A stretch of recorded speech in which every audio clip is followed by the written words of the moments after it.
भैया जब 12वीं स्टार्ट करी थी तो माइंड में बहुत बड़े विजन लिए थे कि एक अच्छा स्कोर अचीव करूंगा, एक बढ़िया कॉलेज सिक्योर करके मस्त लाइफ को एंजॉय करूंगा। बट आज जब मैं अपने आप को नवंबर, दिसंबर, जनवरी में देखता हूं तो लगता है कि शायद ये सिर्फ एक सपना ही रह जाएगा या जो गोल्स मैंने सोचे हैं वो कभी अचीव हो ही नहीं सकते। मैं सीबीएसई का सैम्पल पेपर सॉल्व करने गया, मुझसे नहीं बना। मेरे हाफ ईयरलीज में नंबर नहीं आ रहे, मेरे प्री बोर्ड्स में नंबर नहीं आ रहे एंड मेरा कॉन्फिडेंस लेवल बिल्कुल गिर चुका है। इस टाइम पे मेरे ऊपर बहुत ज़्यादा प्रेशर क्रिएट करा जा रहा है, चाहे वो पेरेंट्स हो गए, स्कूल हो गए, टीचर्स हो गए, हर जगह से प्रेशर क्रिएट करा जा रहा है and I am stuck in a situation जहां मुझे नहीं पता कि मैं कैसे सिचुएशन से बाहर निकलूं। इस वीडियो के अंदर मैं तुम्हें कुछ चीज़ें बताने वाला हूं जो तुम्हारा जानना बहुत ज़्यादा ज़रूरी है जब तुम 12वीं की प्रिपरेशन कर रहे हो, स्पेशली जब तुम लास्ट के 2-3 महीने के अंदर हो जहाँ पे तुम्हें अपनी प्रिपरेशन को बूस्टअप करना है एंड प्रॉब्लम्स क्रिएट हो रही हैं। फर्स्ट ऑफ ऑल, हमें किसी भी एग्जामिनेशन को फोड़ने के लिए ना सबसे पहले एक माइंडसेट बनाना बहुत ज़्यादा ज़रूरी है और एक स्टार्ट पकड़ना ज़रूरी है। क्योंकि जब तक तुम स्टार्ट नहीं करोगे तुम उसी फेज में स्टक रह जाओगे कि मैं शुरू कब करूँ, और जब तक तुम्हारा माइंडसेट नहीं है तुम शुरू करने के बाद भी बीच में थक जाओगे। तो आज तुम्हें सबसे पहले अपने माइंडसेट बनाना है कि मैं क्यों पढ़ रहा हूँ, मेरा गोल क्या है। क्या मुझे सिर्फ नंबर के लिए पढ़ना है, क्या मुझे सिर्फ एक कॉलेज में जाने के लिए पढ़ना है, या फिर मेरा कोई बड़ा ड्रीम है या जो इसके थ्रू होता है, या मेरे को सिर्फ प्राउड फील करना है। जो भी तुम्हारा रीज़न है उसको पहले पकड़ना चालू करो। डिसाइड करो कि मेरा है क्या गोल, ये मैं क्यों अपनी रातें सेक्रीफाइसेस कर रहा हूँ, मैं क्यों इतने अपने ऊपर प्रेशर ले रहा हूँ, चीज़ें पढ़ रहा हूँ। और जब तुम वो माइंडसेट सेट कर लोगे, अपना गोल सेट कर लोगे, तब तुम तैयार हो अपनी प्रिपरेशन स्टार्ट करने के लिए। भैया मैं ना अभी एक ऐसी सिचुएशन पे हूँ जहाँ मुझे यही नहीं पता कि मैं शुरू कहाँ से करूँ। मेरे पास कोई आइडिया ही नहीं है, मेरी सारी चीज़ें खराब हो रही हैं। देखो, तुमने अगर शुरू नहीं करा है ना, मैं तुम्हें एक सिंपल सी एडवाइस देता हूँ। आज तुम्हें करना क्या है, तुम्हें हर सब्जेक्ट की एक कॉपी को मेंटेन करना है। चाहे वो बिजनेस स्टडीज़ हो गया, अकाउंट्स हो गया, इको हो गया, बिजनेस स्टडीज़ हो गया, या मैथ्स या फिजिकल एजुकेशन हो गया, जो भी है उसकी एक कॉपी मेंटेन करनी है, नई खरीद के लानी है। उसके बाद तुम्हें उसका पूरा सिलेबस नोट डाउन करना है कि मेरे क्या सिलेबस में आ रहा है। क्योंकि जब तक तुमने अपना सिलेबस ही आइडेंटिफाई नहीं करा है कि मुझे क्या पढ़ना है क्या नहीं पढ़ना है, तब तक प्रिपरेशन स्टार्ट कैसे कर सकते हो तुम। तो आज तुम्हें सबसे पहले सिलेबस आइडेंटिफाई करना है। देन सेकंड चीज़, तुम्हें अपने रिसोर्सेज को लिमिट करना चालू करना है। क्योंकि आज के टाइम पे ना इतना कंटेंट अवेलेबल है, इतनी बुक्स अवेलेबल है, इतने नोट्स अवेलेबल हैं, जहाँ से तुम कंफ्यूज हो जाओगे कि मैं क्या करूँ, मैं क्या नहीं करूँ। आज तुम्हें सबसे पहले उन चीज़ों को लिमिट करना है कि मैं कहाँ से पढ़ूंगा। अगर मैं इस बुक से पढ़ रहा हूँ तो सिर्फ और सिर्फ मैं इसी बुक से पढ़ूंगा, या मैं इन नोट से पढ़ रहा हूँ तो सिर्फ और सिर्फ मैं इन्हीं नोट से पढ़ूंगा। क्योंकि तुम 10 जगह से पढ़ना चालू करोगे, 10 किताबों को खोलोगे तो तुम कंफ्यूज हो गई। तो आज तुम डिसाइड कर लो बॉस कि ये सब्जेक्ट की मैं ये कॉपी फॉलो करने वाला हूँ या ये बुक फॉलो करने वाला हूँ। अगर मैथ्स की बात करता हूँ, मुझे आज एनसीईआरटी करनी है तो मैं सिर्फ एनसीईआरटी ही करूँगा, मैं 10 किताबों के पीछे नहीं भागूंगा। पहली चीज़ तुमने जब ये आइडेंटिफाई कर लिया कि तुम्हारा सिलेबस क्या है, फिर तुमने अपना बुक डिसाइड कर ली या रिसोर्सेज ढूंढ लिए जो तुम्हें चाहिए, तो तुम्हारी प्रिपरेशन एक बूस्ट स्टार्ट में आ चुकी है। Now what you have to do is just set a time table कि भैया मेरे पास अभी बोर्ड एग्जामिनेशंस में कितने दिन बाकी हैं। अगर तुम्हारे बीच में कोई प्री बोर्ड्स हैं तो उन दिन को काटना चालू करो। देखो कि मेरे अब कितने दिन बाकी हैं और मेरा कितना सिलेबस बाकी है। अगर स्टार्ट भी नहीं करा है तो बॉस ये घबराओ मत यार। मतलब तुम्हें अगर लगता है ना कि तुम बहुत ज़्यादा पीछे हो, मैंने तो स्टार्ट ही नहीं करा, मेरे सारे दोस्त बहुत आगे निकल गए, बस अभी मेजॉरिटी बच्चे ऐसे होंगे ना जिन्हें ये रियलाइज़ ही नहीं करा है कि वो 12वीं में आ चुके हैं और उनका एक बहुत सीरियस एग्जामिनेशन है। उनके माइंड में अभी यही चल रहा है कि ठीक है कर लेंगे। जब प्रैक्टिकल्स आना चालू होंगे, जब प्री बोर्ड्स आना चालू होंगे, तब उनको रियलिटी हिट करेगी। तो तुम ये मत सोचो कि मैं बहुत लेट हूँ या मैं बहुत पीछे चल रहा हूँ। तुम पीछे नहीं चल रहे हो, तुम एक सही पाथ में चल रहे हो। बस तुमने अभी तक चीज़ को रियलाइज़ नहीं करा था कि मेरा एक बहुत बड़ा विजन है जो आज मुझे गोल अचीव करने के लिए करना पड़ेगा। मेरे पास बहुत सारे रिसोर्सेज अवेलेबल हैं, बट आज मैंने लिमिट कर लिया अपने रिसोर्सेज को जिससे मुझे पढ़ना है। हम लोग ना लॉन्ग टर्म गोल तो बनाते हैं कि हमें बोर्ड्स में 95% चाहिए, CUT में एक अच्छी रैंक चाहिए, बट हम शॉर्ट टर्म टारगेट्स नहीं बनाते हैं। आज से तुम्हें एक डेली बेसिस पे टारगेट बनाना चालू करना है। तुम्हें डिसाइड करना है कि तुम कल क्या लिखे बैठोगे, एक दिन पहले उसको डिसाइड करना चालू करो। अगर तुम ये डिसाइड करते हो कि आज मेरे को इंटरेस्ट ऑन ड्राइंग्स के क्वेश्चंस करने हैं तो 10 से 20 क्वेश्चंस उसके करो। अगर तुम ये डिसाइड करते हो कि आज मेरे को इंटरेस्ट ऑन कैपिटल लेके बैठना है या cash flow from operating activities लेके बैठना है, तो उसके कॉन्सेप्ट के साथ 10 से 20 क्वेश्चंस निपटाओ। ये होता है डेली बेसिस का टारगेट। टारगेट ये नहीं होता कि भैया बहुत कुछ कर लूंगा, 3 से 4 सब्जेक्ट पढ़ लूंगा। जब तक तुमने अपना टारगेट ही सेट नहीं करा है, तुम्हारी प्रिपरेशन किस डायरेक्शन पे जा रही है, तुम्हें कैसे पता चलेगा।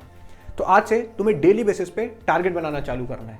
एंड फर्स्ट ऑफ ऑल, तुम एक परफेक्ट टाइम टेबल के पीछे मत भागो, क्योंकि हर बंदे का टाइम टेबल अलग होता है। तुमने सुना भी होगा, बहुत लोग बोलते हैं कि भैया सबका टाइम टेबल अलग होता है, और वो चीज़ सही है।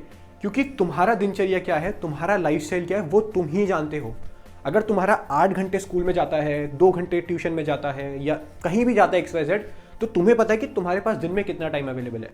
And at this point as a senior और एज अ बड़े भैया मैं तुम्हें सिर्फ एक चीज़ एडवाइस करना चालू करूँगा, focus more on self study.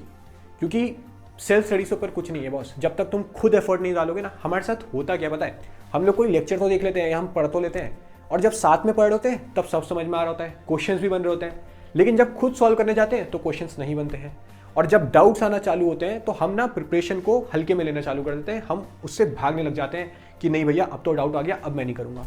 हम ये भूल जाते हैं कि शायद डाउट सॉल्व करके ही हमारा वो कॉन्फिडेंस बनेगा उस चैप्टर से रिलेटेड।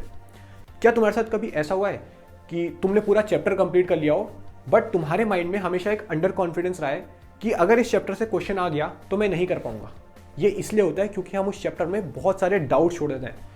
तुम्हें पता है, जब मैं लेक्चर प्रिपेयर करता हूँ ना, तो मेरे माइंड में भी हज़ारों डाउट्स आते हैं, बट मुझे पता है कि अगर मैं वो डाउट्स को क्लियर नहीं करूँगा, I will never be able to become confident. तो इस वीडियो के अंदर तुम्हें एक चीज़ नोट करनी है, doubt solving is equals to confidence building. तुम जितने ज़्यादा डाउट सॉल्व करोगे उतना तुम्हारा कॉन्फिडेंस बढ़ेगा। स्टीव जॉब्स का एक बहुत फेमस कोड भी है यार, one day all the dots will be connected and everything is gonna make sense. मतलब तुम ये सोच रहे हो ना कि अभी मैं जो पढ़ रहा हूँ या जो मैं कर रहा हूँ, इतने एफर्ट मार रहा हूँ, इसका कोई सेंस नहीं है।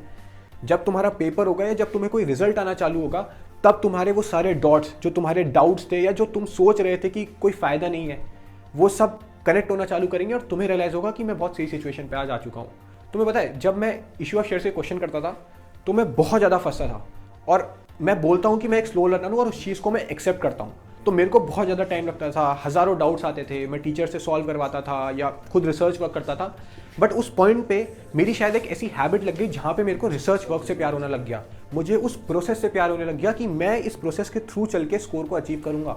और जिस दिन तुम रिजल्ट ओरिएंटेड पढ़ाई छोड़ के एक प्रोसेस के थ्रू चलने हो गए, तुम्हें प्रोसेस से प्यार हो गया ना बॉस, एवरीथिंग इज सॉर्टेड। हम लोग रिजल्ट ओरिएंटेड बहुत ज़्यादा अपने आप को रखना चालू करते हैं। ठीक है, 95% लाना है, 99% लाना है, 100% लाना है, बहुत अच्छी बात है, बट उसके अगर तुम बोझ लेके कर रहे हो तो प्रॉब्लम क्रिएट होगी। अगर तुम्हें लगता है कि भैया मेरे को 95% से बहुत ज़्यादा प्रॉब्लम क्रिएट होती है क्योंकि मेरे माइंड में बहुत ज़्यादा प्रेशर क्रिएट होता है, तो भूल जाओ तुम्हें कितना स्कोर अचीव करना है। बस आज एक चीज़ ये नोट डाउन करो कि तुम्हें जो डेली बेसिस पे टारगेट है उसको अचीव करना है, एंड तुम इनपुट डालोगे तो आउटपुट मिलना ही है, वो तो तुम्हें भी पता है। अब तुमने जब अपनी सारी चीज़ें आइडेंटिफाई कर ली कि मेरे रिसोर्सेज क्या हैं, मैंने क्या सिलेबस है, किन बुक से पढ़ना है, तो बस पढ़ना स्टार्ट कर दो यार। तुम्हें बीच में बहुत सारे डाउट्स आएंगे, तुम कुछ चैप्टर पढ़ने जाओगे, तुम्हें कहीं नहीं समझ में आएगा, तुम्हें बहुत ज़्यादा प्रॉब्लम्स क्रिएट होंगी, but trust me this is the exact process जिसे तुम्हें जाना पड़ेगा। थोड़ा रिसर्च वर्क करना पड़ेगा, थोड़ा एफर्ट डालना लगेगा। तुम्हें मैं कोई ऐसी वो होती है ना topper strategy of secret strategy जो भी होती है, वो नहीं देने वाला, वो कुछ होती भी नहीं है, वो जस्ट एक बेसिक प्रोसेस होती है, और हम उस चीज़ को भूल जाते हैं कि this is the exact process. हमें वो 8 नंबर का इशू ऑफ शेयर्स का क्वेश्चन तो पूरा करना है, बट जब बारी आती है वो छोटे छोटे 2-2 नंबर के क्वेश्चन करने की, तब हमें नहीं करने। हम ये भूल जाते हैं कि जो वो पूरा 8 नंबर का क्वेश्चन है वो इन्हीं 2-2 नंबर से मिलकर बन रहा है, और जब तुम सिर्फ उसके पीछे भागोगे तो तुम अपने बेसिक्स पे ध्यान देना चालू नहीं करोगे। एक चीज़ तुम्हें बताऊं, जब लिटरली मैं कोई भी लेक्चर प्रिपेयर करता हूं या कोई भी चैप्टर जब स्टार्ट करता हूं पढ़ाना, तो सबसे ज़्यादा रिसर्च वर्क या सबसे ज़्यादा आइडेंटिफाई करने में मुझे टाइम लगता है उसके बेसिक्स में या फिर उसके इंट्रोडक्शन में। तो यहाँ से एक चीज़ मैं समझ चुका हूँ कि बेसिक सबसे ज़्यादा इंपॉर्टेंट है। तुम करोड़ों क्वेश्चंस कर लो, तुम लाखों क्वेश्चंस कर लो, तुम अंधे क्वेश्चंस कर लो, बट जब तक तुमने अपने बेसिक्स पे फोकस नहीं करा, वो क्वेश्चंस कोई सेंस ही नहीं बनाएंगे यार।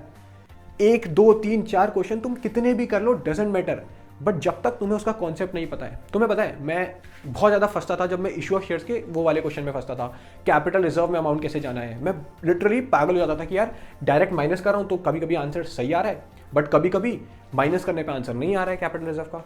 बट क्योंकि वो चीज़ मेरे को बहुत ज़्यादा फ्रस्ट्रेट करती थी, बट धीरे धीरे करके मैंने रियलाइज़ करा कि हाँ यार, वो जो रीइशू हो रहे हैं शेयर्स वो कम हो रहे हैं, तो उसके हिसाब से मुझे कन्वर्ट करने पड़ेंगे उसको। तो ये चीज़ें धीरे धीरे करके आती हैं, और जब वो चीज़ मेरे को आ गई, बहुत सारे डाउट्स के बाद आई, ये तो मैं बताना चाह रहा हूँ, तो इतना कॉन्फिडेंस आया कि अब बोर्ड एग्जामिनेशन पे किसी भी पेपर में कहीं से क्वेश्चन आ जाए उसका, तो मैं नहीं छोड़ूंगा।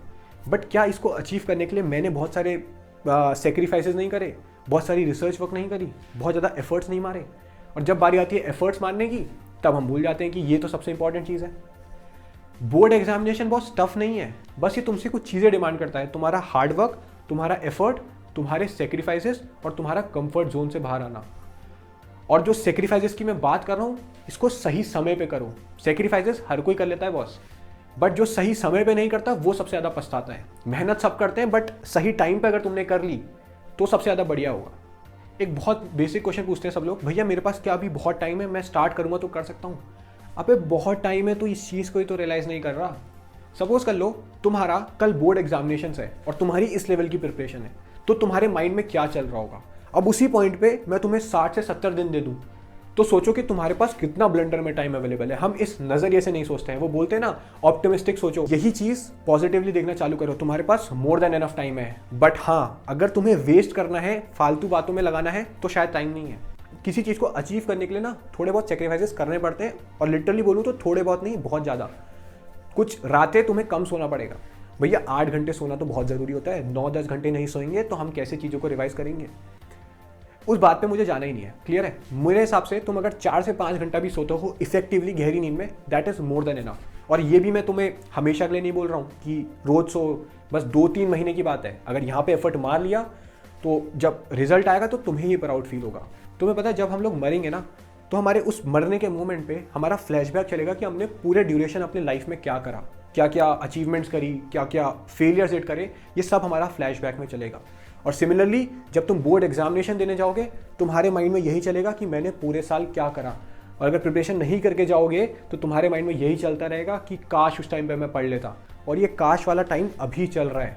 Don't waste this time. तुम्हें एक बहुत जेन्युइन एडवाइस देने वाला हूँ, time is even greater than money. जो बंदा टाइम की अहमियत समझ गया ना, वो ऑलरेडी जीत चुका है। मैंने एक बहुत पहले वीडियो बनाई थी जिसमें मेरे अच्छे खासे व्यूज़ भी आए थे 2000 के ऊपर। उस वीडियो में मैंने बोला था कि time is even greater than money. तुम्हें बोर्ड एग्जामिनेशन में फोड़ने के लिए बस एक राइट टाइमिंग समझनी है। उस टाइम में मैंने अप्रैल मंथ के लिए बोला था, बट आज मैं तुम्हें अक्टूबर, नवंबर, दिसंबर मंथ के लिए बोल रहा हूँ। This is the right time. यही चीज़ तुम्हें रियलाइज करना बहुत ज़्यादा ज़रूरी है। भैया हम लोग ना चैप्टर तो कंप्लीट कर लेते हैं, बट जब हम आगे वाले चैप्टर्स में पहुंचते हैं, चौथे 5वें में पहुंचते हैं, जो हमने फर्स्ट चैप्टर में पढ़ा होता है उसको भूलना चालू करते हैं। ये पता है क्यों होता है? क्योंकि हम लोग रिवाइज नहीं करते हैं। Revision is very important. Board examination is not only about completing your syllabus, it's about how many times you revise it. तो भैया अब मैं पूरी बुक लेके थोड़ी पलटने बैठ जाऊंगा कि आज मेरे को अगला चैप्टर भी तो पढ़ना है, तो अगर मैं पुराना चैप्टर पढ़ने बैठ गया तो मैं आगे का कब पढ़ूंगा?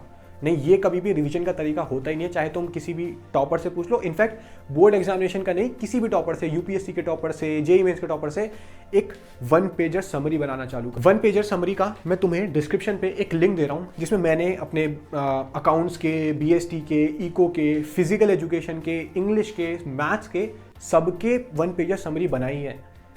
और तुम्हें पता है अगर तुमने 1 पेजर समरी बना ली ना, तुम्हारा कॉन्फिडेंस नेक्स्ट लेवल होगा। भैया 1 पेजर समरी में करें क्या? तुम्हें कुछ नहीं करना है। तुम बिंदास कोई भी चैप्टर लेके बैठे हो, उसके इंपॉर्टेंट पॉइंट्स को नोट डाउन करना चालू करो। मतलब पूरा चैप्टर कवर करो छोटे छोटे पॉइंट्स में, छोटी छोटी स्पेसिंग में। सपोज कर लो तुम अकाउंट्स लेके बैठे हो और तुम फर्स्ट चैप्टर कर रहे हो पार्टनरशिप फंडामेंटल्स। तुम्हारे पास पहला टॉपिक आता है इंटरेस्ट ऑन ड्राइंग्स, तो तुम इंटरेस्ट ऑन ड्राइंग लिखो छोटा छोटा, उसका फॉर्मूला लिखो। बिगिनिंग ऑफ द मंथ में होता है तो क्या फॉर्मूला बनेगा, अगर at the end of the month में होता है तो क्या फॉर्मूला बनेगा, और मिडिल ऑफ द मंथ में होता है तो क्या फॉर्मूला बनेगा, उसको छोटे छोटे उसमें लिखना चालू करो। फिर नेक्स्ट टॉपिक पे आ जाओ कि मैनेजर्स कमीशन, अगर बिफोर चार्जिंग सच कमीशन है तो रेट अपॉन 100 होता है, अगर आफ्टर चार्जिंग सच कमीशन है तो रेट अपॉन 100 प्लस रेट होता है। और जब तुम वो 1 पेजर समरी बना लोगे, तुम्हारा कॉन्फिडेंस लेवल नेक्स्ट लेवल हो जाएगा। जब तुम 1 पेजर समरी बनाओगे ना, तुम्हारा कल बोर्ड एग्जामिनेशन है, तुम्हारा प्री बोर्ड है, तुम उसको मल्टीपल टाइम्स रिवाइज कर सकते हो। तुम्हें मैं एक चीज़ बताऊं, मैं फ्लेक्स नहीं कर रहा, बट अगर मेरा कल बिजनेस स्टडीज़ का पेपर होता है ना, मैं लिटरली पूरी जो बिजनेस स्टडीज़ है, पूरी बुक को मैं 4 से 5 बार रिवाइज कर सकता हूं, क्योंकि मेरे पास वो 1 पेजर समरी है and it is not less than the book. क्योंकि मेरी मेहनत से बनाई है, मेरे एफर्ट उसमें लगे हैं, मेरा रिसर्च वर्क उसमें लगा है। चीज़ों को समझो। ये 1 पेजर समरी तुम्हें बहुत ज़्यादा हेल्प करने वाली है। एंड ये चीज़ें तुम अगर अभी सीख लोगे, तुम्हें आगे जाके किसी भी चीज़ की प्रिपरेशन करनी होगी तो तुम्हें उसके लिए भी हेल्प करेगा। Don't waste this time. ये टाइम दोबारा नहीं आने वाला। ये 12वीं की जो मेहनत होती है ना, 2 से 3 महीने की लास्ट की, यही डिसाइडिंग फैक्टर होता है किसी भी एग्जामिनेशन के लिए। तो अगर तुम्हें अभी बहुत ज़्यादा स्ट्रेस हो रहा है ना भैया, बहुत स्ट्रेस होता है, बहुत टेंशन होती है, बहुत कॉमन है यार। अगर तुम्हें स्ट्रेस नहीं हो रहा तो ये गलत बात है, क्योंकि स्ट्रेस शो करता है कि तुम किसी चीज़ के लिए बहुत ज़्यादा सीरियस हो। तो इसको एक नेगेटिव वे में ना लेके एक पॉजिटिव वे में लेना चालू करो एंड अपनी प्रिपरेशन को स्टार्ट करो। कहीं फंसते हो, एक मेंटोर को पकड़ लो कि भैया इस भैया को पकड़ लेता हूँ, दीदी को पकड़ लेता हूँ, या टीचर से बात कर लेता हूँ। जब भी डाउट आएगा उनसे पूछ लो या उनसे सॉल्व करवा लो, क्योंकि यहाँ पे हमें अपने आप को थोड़ा सा कंफर्ट जोन से बाहर रखना बहुत ज़्यादा ज़रूरी है। ये छोटी मोटी मेहनत या छोटे छोटे स्टेप से ही तुम पूरा वो पिलर बनाओगे यार। और जब बोर्ड एग्जाम से तुम्हारा अच्छा रिजल्ट आएगा, तुम्हारे चेहरे पे जो स्माइल होगी वो इन सब सेक्रीफाइसेस से बहुत ज़्यादा ऊपर होगी। इस वीडियो के अंदर अपन लोग एक चैलेंज रखते हैं। तुम्हारे बोर्ड एग्जामिनेशन पे जितने भी दिन बाकी हैं उस टाइम तक का एक चैलेंज आज लो कि तुम रोज टाइम टेबल बनाओगे, रोज टारगेट सेट करोगे, देखोगे मैं कहाँ गलत जा रहा हूँ, रिसर्च वर्क में एफर्ट डालोगे for next x number of days, जब तक तुम्हारे बोर्ड एग्जामिनेशन नहीं हो जाते। 20 दिन है, 30 दिन है, 40 दिन है या 60 दिन है, जितने भी दिन है। अगर ये चैलेंज तुम लेते हो आज तो कमेंट डाउन कर देना चैलेंज एक्सेप्टेड भैया। एंड अगर तुम लाइफ में कभी सीरियस होना चाहते हो तो दिस इज द पॉइंट जहाँ से तुम अपनी डेस्टिनी को चेंज कर सकते हो। A single sheet of paper can not decide our future. कहने में अच्छा लगता है बट प्रैक्टिकली कुछ और होता है। लेकिन तुम्हें उस चीज़ से अभी नहीं इफेक्ट करना है, तुम्हें बस अपनी प्रिपरेशन पे फोकस करना है। कंपेयर करना छोड़ो, अपनी प्रिपरेशन पे करो। तुम आज जिसको किसी को आइडल मानते हो या अपनी इंस्पिरेशन मानते हो ना, वो भी कभी कभी एक पॉइंट से स्टार्ट करा होता है उनने भी। तुम अगर बहुत बड़े किसी भी, मान लो MS धोनी हो गए, विराट कोहली हो गए, उनने भी किसी पॉइंट पे स्टार्ट करा होगा। वो भी एक नॉर्मल ह्यूमन बींग्स थे, बट क्योंकि उन्हें स्टार्ट करा, एक माइंडसेट बनाया, बहुत सारे सेक्रीफाइसेस करे, तब जाके वो चीज़ अचीव करी। और ये जितनी अर्ली एज में हम लोग समझ सकें वो हमारे लिए बेटर है। Board examinations is a very easy examination अगर तुम मेहनत करते हो, एफर्ट डालते हो। And this is all for this video यार। कुछ चीज़ें तुमसे बताना बहुत ज़्यादा ज़रूरी था बिकॉज एक स्टूडेंट के लाइफ में इस पॉइंट पे बहुत ज़्यादा प्रॉब्लम्स होती हैं एंड मैं वो चीज़ समझता हूँ। तुम्हें स्ट्रेस नहीं लेना यार, सब बढ़िया होगा, बस मेहनत करते रहो। ठीक है, चीज़ें गलत हो रही हैं, वो डॉट्स जिस दिन कनेक्ट होंगे सब कुछ सेंस बनाएगा। This is all for this video. I hope तुम काफ़ी कुछ इस वीडियो से सीखे होगे। और अगर आज तुम वो चैलेंज लेते हो next x number of days का, तो लिख देना चैलेंज एक्सेप्टेड भैया। मिलते हैं अगली वीडियो में, तब तक के लिए ऑल द बेस्ट।